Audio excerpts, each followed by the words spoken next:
அவர் உங்கள் மீது எந்த பார்வையை வீச வேண்டும்? இந்த பார்வையில் அவர் உங்களை பார்த்துட்டா உங்கள் கர்மாக்கள் அத்தனையும் உங்களை விட்டு போயிடும். நிறைஞ்சிருக்கிறது மறைஞ்சிருக்குது. மறைஞ்சிருக்கிறது வெளிச்சத்துக்கு வந்தால் நீங்கள் வெளிச்சத்துக்கு வந்துடுவீங்க. எதிர்மறை எண்ணங்கள் நிறைய இருக்குது. அதை அழிக்கணும் நினைச்சா முடியாது. அதை அழிக்கிறதுக்கு ஒரே ஒரு ஆயுதம், அந்த ஆயுதத்தை நீங்கள் பயன்படுத்தணும். இப்போ வரைக்கும் சொல்கிற அவர் உங்கள் மீது அக்னி பார்வையில் இருக்கிறது போலவே இருக்குது. அந்த பார்வையை தான் நம்ம மாற்ற போகிறோம். மாற்றுவதற்கு உண்டான நாட்களும் இங்கே குறிக்கப்படும்.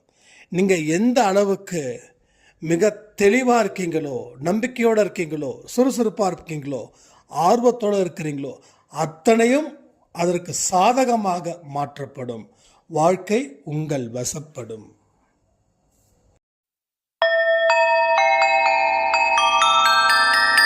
ஓம் சாயிரா சாயிரா, ஓம் சாயிரா சாயிரா, ஓம் சாயிரா சாயிரா, அன்பே சாயிரா, பேரன்பே சாயிரா, அகிலம் தளிக்க ஆத்மா விழிக்க அனுதினம் சாயிரா, எங்கள் அன்பே சாயிரா.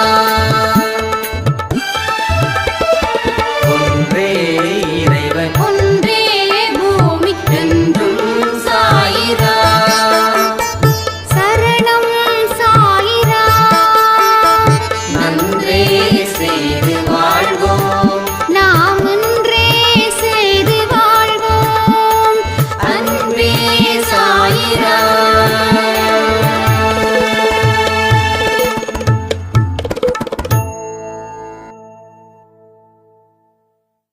சாயிரா. என் உயிரின் உயிரானவர்களே, அற்புதமான ஒரு பதிவு இன்னைக்கு 12 மணிக்கு நான் கேட்டேன். என் வாழ்க்கையில் நான் இழந்ததை நினைச்சு பல வருஷம் வாழ்ந்ததால மேலும் மேலும் நான் இழந்தது தான் மிச்சம் அப்படின்றத அந்த பதிவு எனக்கு ரொம்ப அழகாக புரிய வச்சுது. இனி வாழ்க்கையை நினச்சி நான் கவலைப்பட போகிறது இல்லை. அத்தனையும் என்னுடைய சாயப்பா கிட்ட நான் ஒப்படைக்க போகிறேன் அப்படின்னு ஒரு சாய்ராமுடைய கமெண்ட். இன்னொரு சாய்ராமும் அந்த பதிவை கேட்டு நான் கண்ணீர் விட்டு அழுதது தான் மிச்சம். அவ்வளவு பெரிய வார்த்தைகள் அந்த பதிவில் சாயப்பாவால் உங்கள் குரல் மூலமாக என்னுடைய மனதுக்குள்ள கொண்டு வந்து கொடுத்துட்டாரே. நான் என்ன சொல்ல முடியும் இப்படிப்பட்ட ஒரு பதிவை நான் கேட்டதுக்குன்னு? என்னால் இப்போ வரைக்கும் என்னுடைய கண்ணீரே அது பதிலாக மாற்றுது அப்படின்னு ஒரு சாய்ரா. ஸோ எல்லாமே உங்களுக்கானது தான். இந்த பதிவுகள் எல்லாமே எதற்காக உங்களுக்கானது அப்படின்னா, சாயப்பா விருப்பப்படுகிறார் நீங்கள் நல்ல வாழ்க்கையை வாழணும் சொல்லி. நீங்கள் ஒரு அற்புதமான மனிதர். அதை நீங்கள் செயல்கள் மூலமாகத்தான் அதை வெளிப்படுத்த முடியும் அப்படின்றது தான் அவருடைய எண்ணம். முதல்ல அந்த எண்ணங்களை உருவாக்கி அதை செயல்படுத்தி அதை வெற்றிகரமாக மாற்ற வேண்டிய பொறுப்பு யாருக்கு இருக்குதுன்னா உங்களுக்கு தான் இருக்குது. ஸோ அந்த கட்டத்தை நாம் என்னைக்குமே யோசிக்கணும். நாம் அதை தாண்டி யோசிக்கிறதால நம்மளால் சிறப்பாக செயல்பட முடியல. ஒன்று போனால் ஒரு பிரச்சனை வருதுன்னு சொல்கிறவங்க ஏராளம். நீங்கள் என்றைக்குமே ஸ்தம்பிச்சிடக்கூடாது. இதுதானா என்னோட வாழ்க்கை, இதுக்கு மேலே ஒரு அடி நகர்த்த முடியலையே அப்படின்னு வருத்தப்படவே கூடாது. நீங்கள் எஸ்ன்னு சொன்னால் அங்கே நடக்கும், நீங்கள் நோ அப்படின்னு சொன்னால் அங்கே நடக்காது. ஒட்டுமொத்த முடிவும் உங்கள் கையில் தான் இருக்கே தவிர வேறு ஒருவரோட கையில் இல்லை. ஆனால் வேறு ஒருவர் கையில் இருக்கிறது போல தான் இருக்கும், ஆனால் உண்மை அது இல்லை. நீங்களா ஒரு இடத்துல தலையை கொடுத்தீங்கன்னா அது யார் பொறுப்பாக முடியும்? ஸோ நீங்கள் தலையை கொடுத்தீங்க இல்லையா, அந்த தலையை நீங்கள் தான் வெளியில் எடுக்கணும். நீங்களே போய் ஒரு இடத்துல சரண்டர் ஆகுறீங்க. சரண்டர் ஆன இடம் எப்படிப்பட்டவர்களோ அந்த குணம் உங்களுக்கும் வந்து சேரும். ஜாக்கிரதை. எங்க சரண்டர் ஆகணும்? தெய்வத்துக்கிட்ட சரண்டர் ஆகணும். தெய்வத்துக்கிட்ட சரண்டர் ஆனா தெய்வத்துடைய சிந்தனைகள் எதுவோ அதுவே உன்னை வந்து சேரும். நீ பலனை எதிர்பார்த்து ஒரு வேலை செஞ்சா அது தெய்வீக சிந்தனை கிடையாது, அது சாத்தானின் சிந்தனைகளை நீ புரிஞ்சுக்கோ. அன்பு வைக்கிறதுல கூட சாத்தானுடைய சிந்தனையின் படியே நம்ம வைக்கிறோம். நான் இவ்வளவு அன்பு 10 கிலோ அன்பு வச்சிருக்க, நீ 9.25 கிலோ தானே அன்பு வச்சிருக்க. சண்டை வெடிக்குது. எல்லாமே நாம நியாயமா பேசுற மாதிரி நினைப்பு வேற. எந்தெந்த விஷயத்துக்கெல்லாம் கணக்கு படி நீங்க மற்ற மனிதர்களை பலனை எதிர்பார்க்குறீங்களோ அதே கணக்கின் படி கடவுள் உங்களுடைய கணக்கையும் அளந்து பார்த்து கொடுக்கிறார். ஒரு நல்ல தொடக்கத்தை ஏற்படுத்த நீங்க தயாரா இருக்கும்போது கடவுளும் அதற்கு ஆம் என்று சொல்கிறார். இல்லை, உங்க வாழ்க்கையில ஒரு சில விஷயத்தை உங்களால தூக்கி போட முடியலன்னா கடவுளாலையும் உங்களை காப்பாற்ற முடியாத அளவுக்கு அவராலையும் வேற வழி இல்லாம அவர் அமைதியான முறையில் இருக்கிறார். ஸோ இங்க பொறுப்புகள் உங்களை விட கடவுளுக்கு இருக்குது. எல்லா கடவுளுக்கும் இருக்குது. சாய்ப்பா மட்டும் இல்லை, எல்லா கடவுளுக்கும் பொறுப்புகள் நிறைய இருக்குது. அப்ப நீங்க பொறுப்பானவர்களா இருந்தா அவர் உங்க வாழ்க்கைக்கு பொறுப்பு ஏற்றுக்கொள்ளுவார். நீங்கள் பொறுப்பு இல்லாமல் இருந்தால் உங்களுக்கும் அவருக்கும் எந்த சம்பந்தமும் கிடையாது. நீங்க பொறுப்பானவர்களா இருக்கும்போது அவர் பொறுப்பானவரா இருக்கிறாருன்னும் போது நீங்க செய்யக்கூடிய எல்லா செயல்களுக்கும் அவரே பொறுப்பு. அந்த மனநிலை உங்களுக்கு உருவாகும். இங்க வெற்றி தோல்வி அப்படின்ற ஒரு பேச்சுக்கு வாதத்துக்கு இடமே இல்லை. ஏன்? அதுக்கு பொருளே இல்லை. வித்தவுட் மீனிங் அது. அதனால எந்த லாபம் எந்த நஷ்டம் இல்லை. இங்க லாப கணக்கு நஷ்ட கணக்கு இல்லை. இது வியாபாரம் இல்லை. இது வியாபாரம் இல்லை. இவ்வளவு நஷ்டம் இவ்வளவு லாபம்னு எழுதி வைக்கிறதுக்கு இது வியாபாரம் இல்லை. ஏன்னா இது புனிதமான இடம். புனிதமான இடத்துல விலை பேச முடியாது, பலனை எதிர்பார்க்கவும் முடியாது.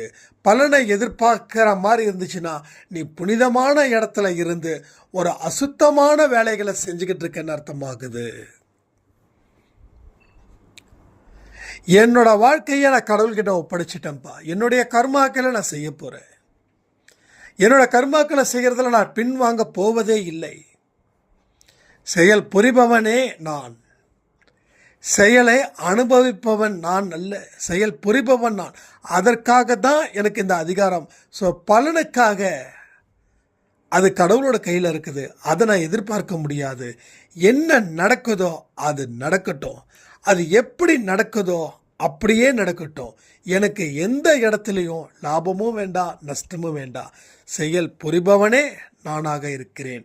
அந்த மனநிலையை நீங்கள் வச்சுக்கிட்டீங்கன்னா உங்களோட ஒவ்வொரு மனநிலையில் இருந்தும் கடவுள் உங்களை மேலும் மேலும் ஆசீர்வதிப்பார். கடவுள் உங்களை ஆசீர்வதிக்கக்கூடிய விதத்தில் அவர் ஆசீர்வதிச்சிட்டாருன்னா உங்களுடைய ஒவ்வொரு கர்மாக்களும், இப்போ நான் சொல்கிறேன் எழுதிக்கோங்க, ஒவ்வொரு கர்மாக்களும் உங்களை விட்டுட்டு ஓடும். உங்களை விட்டுட்டு அகலும். உங்கள் துன்பங்கள் படிப்படியாக இல்லை, ஒரே இரவில் அதை குறைச்சிடுவார். எப்பயும் ஒரு நம்பிக்கை வைங்க அவர் முன். நான் நம்பிக்கையோடு இருக்கிறேன் நீ இருக்கும்போது அப்படின்னு ஒரு தெளிவான ஒரு முடிவை அவர்கிட்ட வைங்க. அந்த முடிவே உங்கள் வாழ்க்கையில் ஆரம்பமாக்கப்படும். ஒவ்வொரு யுகமும் ஒவ்வொரு விஷயமும் உங்களுக்கு விஷமாக மாறுதுன்னு சொல்கிறீங்களே, அந்த விஷமாக ஏன் மாறுது, எதுக்கு மாறுதுன்னு உங்களுக்கு தெரியுமா, புரியுமா? தெரிஞ்சிருக்கீங்களா, புரிஞ்சிருக்கீங்களா? இல்லையே. ஏன்னா கடவுளுடைய ஆசீர்வாதம் இல்லை. கடவுளுடைய ஆசீர்வாதம் இல்லை. கடவுள் உங்களை ஆசீர்வதிக்கப்படவே இல்லை. ஏன்னா இப்போ வரைக்கும் உங்கள் வாழ்க்கைக்கு நீங்கள் தான் பொறுப்புன்னு ஒரு அகந்தையும் ஆணவத்துடனும் கடவுள் முன்னாடி நீங்கள் இருக்கும் பொழுது கடவுள் எப்படி உங்களை பொறுப்பேற்றுப்பார்? அப்போ நீங்கள் செய்யக்கூடிய பொறுப்பு செயலுக்கு வரக்கூடிய விளைவுகளுக்கு நீ தான் பொறுப்பு அப்படின்னு சொல்லி கடவுள் உங்ககிட்ட சொல்லிட்டாருன்னா நீங்கள் என்ன பண்ணுவீங்க? உங்களுக்கு 20 வயசில் உங்கள் அம்மா அப்பா உங்ககிட்ட சொல்கிறாங்க, நீ எதை வேணாலும் செய்ய, ஆனால் நீ என்ன செஞ்சாலும் அதுக்கு பொறுப்பு நீ தான் அப்படின்னு சொல்லும்போது நமக்கு உடலெல்லாம் மகிழ்ச்சியாக இருக்கும், மனசெல்லாம் மகிழ்ச்சியாக இருக்கும். ஆஹா, எவ்வளவு பெரிய ஒரு ஃப்ரீடமை என்னுடைய அம்மா அப்பா கொடுத்துட்டாங்கன்னு. ஆனால் கொடுத்த சில மாதத்துலேயோ வருஷத்துலேயோ ஏதோ ஒரு பிரச்சனை இருக்குது. அந்த பிரச்சனையை தீர்க்க நீங்கள் உங்கள் பெற்றோர்கள்கிட்ட சரணடைஞ்சா உங்கள் பெற்றோர்கள் சொல்லக்கூடிய செய்தி என்ன தெரியுமா? உன் வாழ்க்கைக்கு நீதான பொறுப்பேற்றுக்கிட்ட இந்த பிரச்சனையை நீயே தீர்த்துக்கோ, இந்த வீட்டு பக்கம் வந்த நீ படுவா அப்படின்னு சொல்லிட்டா என்ன நடக்கும்? ஸோ பெற்றோர்களோட அனுபவம் அந்த பிள்ளைக்கு இருக்குமா? இருக்காதில்ல. அப்போது அனுபவம் வாய்ந்த பெற்றோர்கள் சொல்லக்கூடிய விஷயத்தை கேட்டால் அந்த பிள்ளை நல்லா வளரும். அதே போல் கடவுள் சொல்லக்கூடிய போதனைகளையும் கடவுள் சொல்லக்கூடிய வார்த்தைகளையும் எவன் ஒருவன் தனது மனதை கட்டுப்படுத்தி தன்னுடைய வாழ்க்கையை ஆரம்பிக்கிறானோ அவனே சிறந்தவன், அவனே உத்தமன், அவனே வெற்றி பெறக்கூடியவனாக இந்த மண்ணுலைகள் மட்டுமில்லை, இந்த விண்ணுலைகளும் அவன் ஜெயிப்பான், அவன் ஜெயிச்சே தீருவான். ஸோ நிறைய விஷயங்கள் நம்ம தெரிஞ்சுக்கணும்ல, தெரிஞ்சுக்கிட்டா தானே வாழ்க்கை புரியும். எந்த ஒரு விஷயத்தை செய்யும் போதும் அதற்கு அனுபவங்கள் மிக மிக முக்கியம் இல்லை. ஸோ விடுதலை வேணும், விடுதலை வேணும், விடுதலை வேணும். எங்கே விடுதலை வேணும்? பாவத்தில் இருந்து. இப்போ பாவத்தை செஞ்சுக்கிட்டே இருந்தால் விடுதலை கிடைக்குமா? விடுதலை கிடைக்காது. ஸோ பாவத்தை செய்யக்கூடாதுன்னு நீங்கள் முடிவு பண்ணி கடவுள் முன்னாடி நீங்கள் என்ன பண்ணணும்?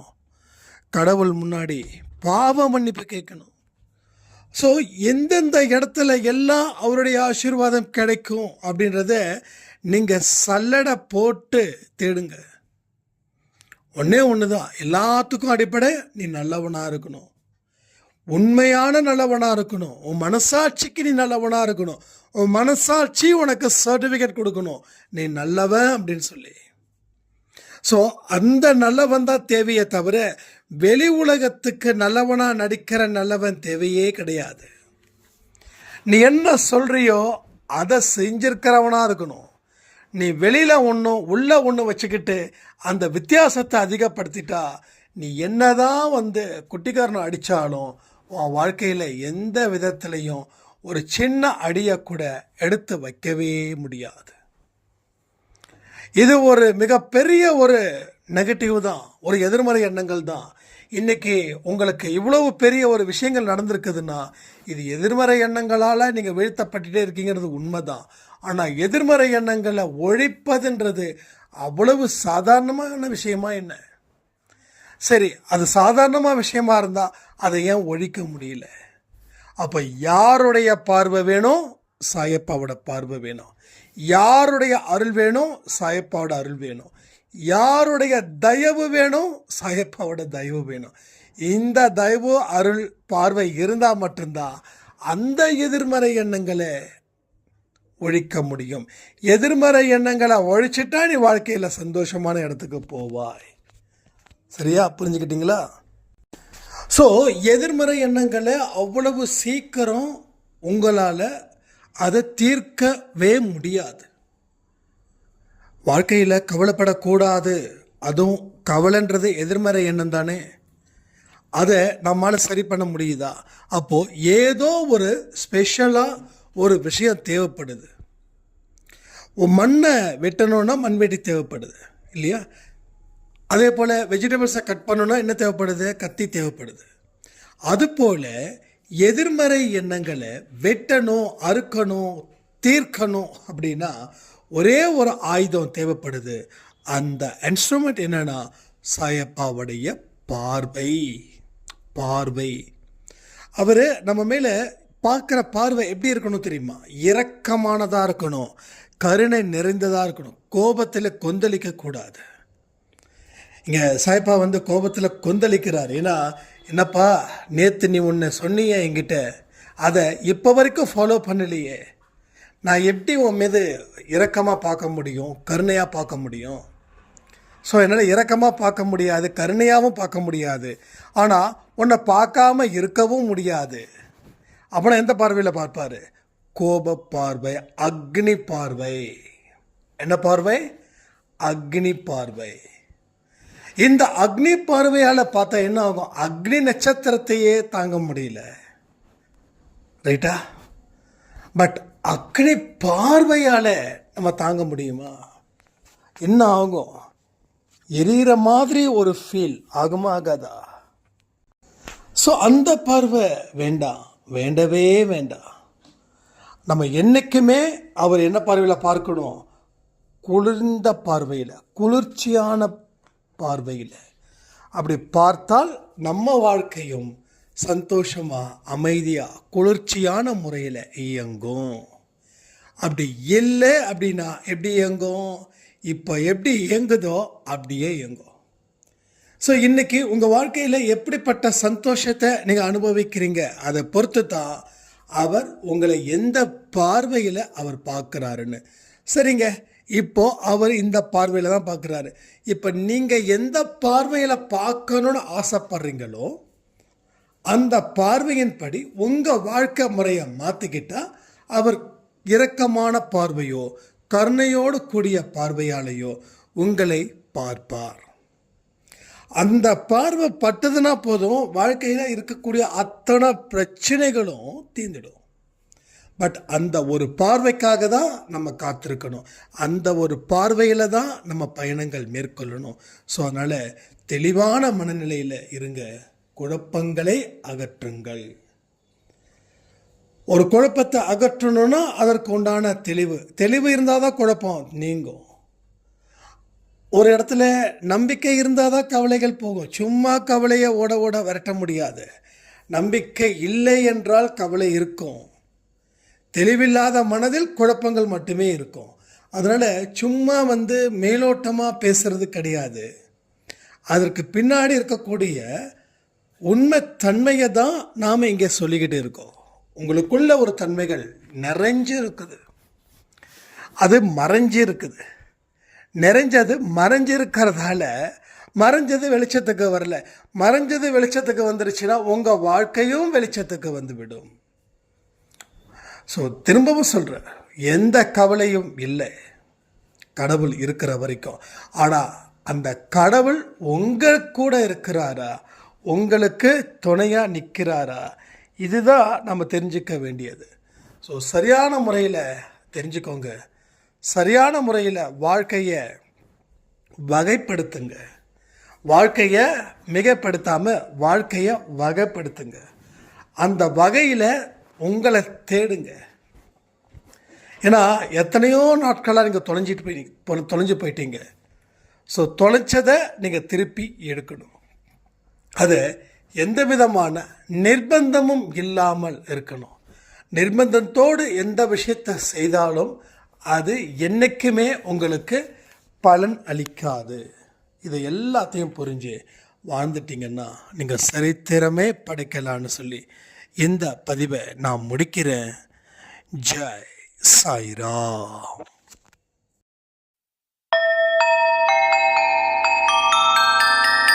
ஓம் சாயிரா, ஓம் சாயிரா.